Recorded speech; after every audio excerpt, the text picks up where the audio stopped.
Saturday afternoon. Good afternoon, everybody. Welcome to Mr. Look Good as always. Part of we got Raymond Lyons, Wilson Tarpe Jr. We're talking about the Washington Mystics. They completed their 3-game road trip this week. They fell to the Dallas Wings today, 85-74. Washington ends up going 1-2 on this road trip. They're now 7-8. So they fell from fifth place down to eighth, I believe. We talked about this last time we were on here that margin between that gap between fifth and eighth was literally within a game. And they're here. They're where they are right now. Seventh. Cool. Yeah, because they beat the Liberty early in the season, so they got the tiebreak. But they tied with them. Same thing. Appreciate the fact check. So they're seventh now, and which makes Tuesday game looming. You got Connecticut coming in, like Raymond and I were talking before.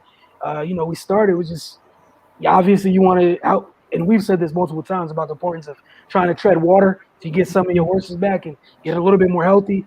I know they're one of the teams that can't wait to get to the break, but that said, you still got to get there and have something worth fighting for on the other side of the break if you don't take care of business before the break. As far as today's game, Cardell, we'll start with you. Just your thoughts on how things played out. Then we get the ring. I just feel like the lack of depth is killing them right now. I think teams are just overwhelming them by just rotations. Just keep bringing in fresh bodies that can make plays and stuff like that, and it's wearing them down to the point where the starters have to carry such a load just defensively, keeping them at bay. I'm talking about keeping the opposing team from just running away. Whereas if they start off strong offensively or try to get going offensively late, by the time they get some momentum, they automatically crash if they don't have any legs left, man. You see Atkins been struggling, and she's been struggling for the last few games, man, making shots wise, because she has to, without Cloud there, she has to guard whoever gets going. And in this game, it was really over to Wale, you know what I mean? And if you're not quite used to that solo, you know what I'm saying? It'll take away from something. And Atkins ain't the type where she about to just let you score on her. She ain't built like that. So it's affecting the offense. She's getting fatigued. Tina's doing what Tina does. She's a vet. Ariel's young, still fairly young. She's a young vet, but Tina knows how to, pace herself and still do and get what she need to get done. So she did what she should do, but the rest of them are just, fatigued, man. Lalana Mitchell still playing well. Like I said, veteran, understanding how to make plays, how to play through it. 14-7, 5 of 11, man. 1 turnover. But she struggles defensively, man. You know what I'm saying? Over Wale, like I said, once she got going, Atkins had to get over there, and that's what they want. We're going to attack you and tie those legs up so you can't make shots. Because if Atkins and Tina both are going, then that's pretty much, putting the Mystics in line to get the W, man. They shot well from the field, most of the players, but Cindy Wee still hasn't found a rhythm since coming back from an ankle injury. She was 1 for 6. Like I said, Atkins 4 for 14. Kiara Leslie just returned. She's 0 for 2. They shot 41% overall from the field, but most of the players shot well enough to keep it honest. 3-point range has always been an issue for them throughout the season. I'm not shocked by the lack of depth that they had. 29%. It's tough to win shooting that. They got all rebounded. And bench production, 13 points for the Mystics.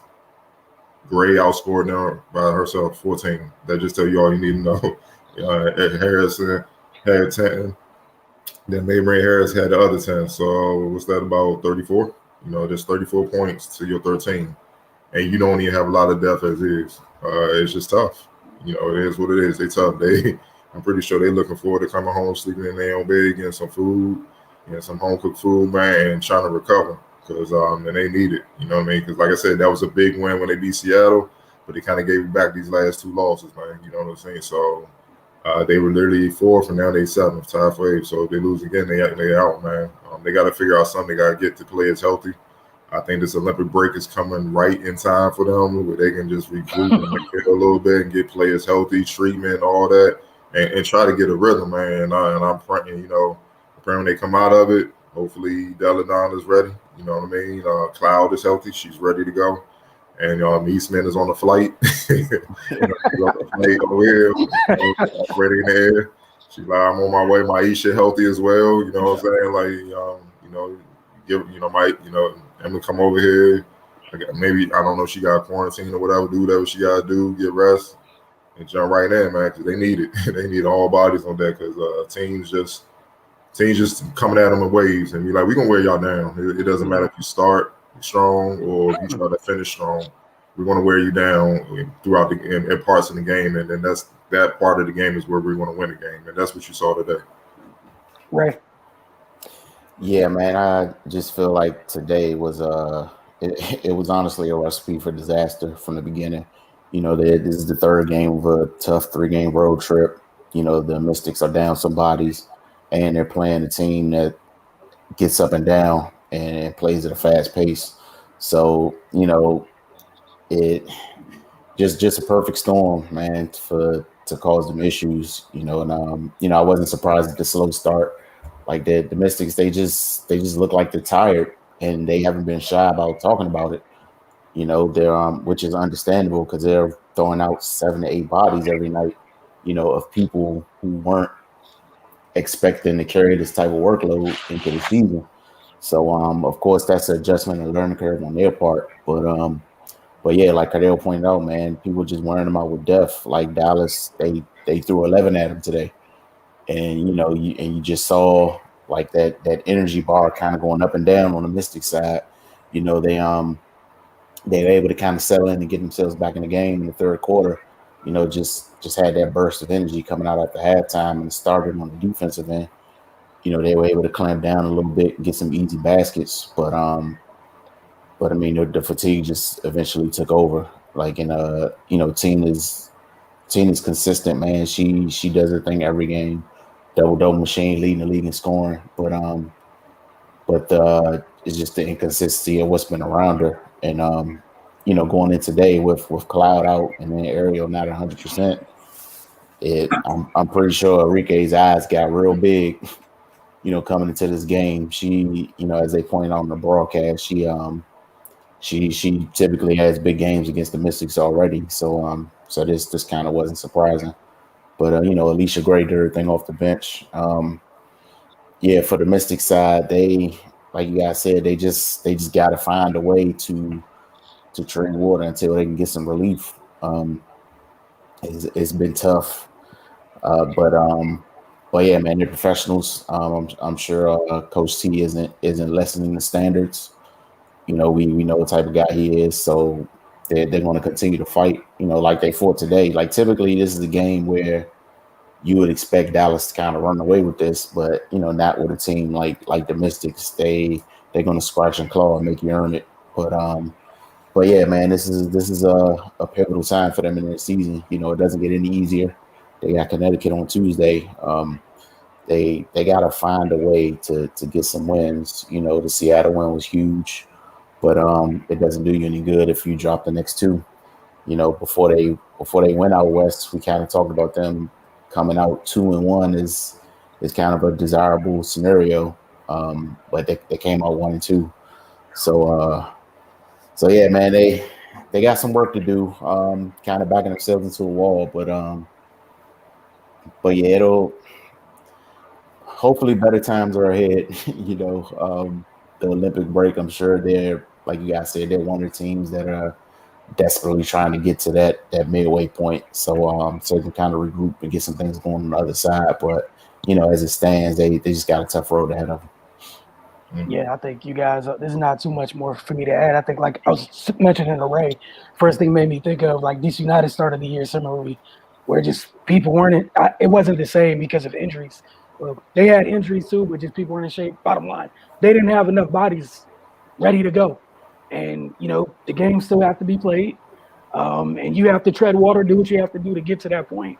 The Olympic break, like you guys mentioned, it's going to be the greatest thing in the world for Washington, should they get to it. And it's just a matter of what the record looks like by the time that break gets here. I just want to give credit to Dallas today, obviously, the job Vicky Johnson's done over there. But I like the fact that they knew what Washington was coming in with, everything that Washington's going through. And then they didn't really bail them out with shooting a bunch of jumpers and bailing them out of possessions. They attacked them from the opening tip all the way to the end. They were coming in there with pretty much dead legs. And Dallas made sure if we go out, it's not because we didn't attack. From the opening tip, they made sure they were on the front foot. And, we were talking about this, way back in the draft, just looking at being kind of keeping eyes on what Dallas is going to become eventually with all the young pieces they have. But it was a good win for them today. They were Washington, like you guys said, for a team that just went for what they're going through, this next 72 hours could be huge. Just getting back, recovering just a little bit, being back in your own gym come Tuesday night.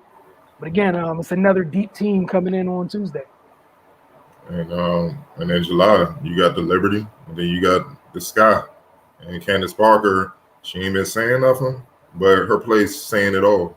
She's pissed about that Olympic jump, so she's in John Wick mode. She anybody in front of her about to get it. You know what I'm saying? So I hate to see them end this jump on the 0-3 going into the Olympics, like the Olympic break, because that would be tough, man. That'd be a tough hole to climb out of when they come back, man. So they gonna have to buckle down, get tough, get healthy, and maybe home cooking is what the doctor ordered. You know what I mean? So, they got to figure out something, and they got to get some bodies healthy, man, because this ain't gonna do it. And that's the biggest thing. Like, we can talk about everything in the world. They just need more healthy bodies. Yeah. Like, they tired, man. And I don't blame teams for attacking. Tina can't afford to get in a foul show, so she ain't gonna go for too much. She gotta stay on the floor. But as far as that's not really her game, who else gonna be a deterrent? So why am I gonna settle? I'm driving. I'm driving. And no disrespect, even on the perimeter with Cloud out, the only player I'm really worried about making me have to counter, shift, and all that is Atkins. Fine, come get the screen, get her up off me, then I'm going straight to the basket. You see what I'm saying? And nothing's gonna be there to stop me. So I'm either get to the free throw line or I'm gonna score.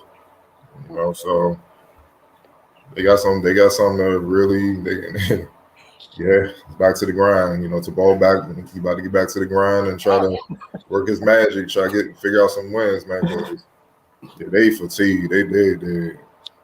And that's the other thing, you mentioned with the whole nother team, whole nother thing, but it's not like it's a situation where they gave up because they don't have bodies. They're giving all they have. It's only, what else can you give? Like, what's it called? Seattle. I remember that stretch in Seattle. Seattle took, I think Stewie got like 15, 20 minutes of rest. And you over there fighting and clawing with Seattle.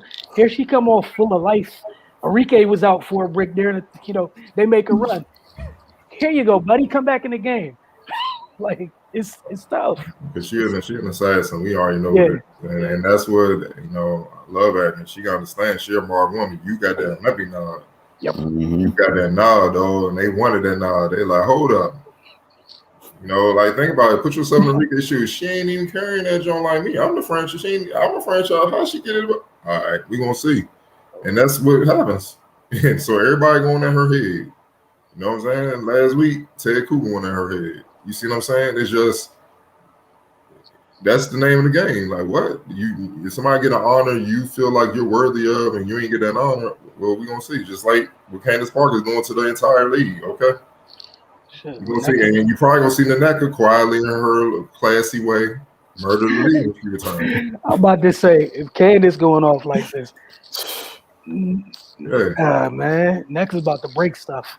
And sit in the post game and smile. I'm not worried about it. I'm just right. Give me the motherfucker. She's going to work and all that. She gonna kill. Yeah, it's gonna be tough, but they get a little bit of a respite, couple days off. Time to get their legs because they're gonna need them.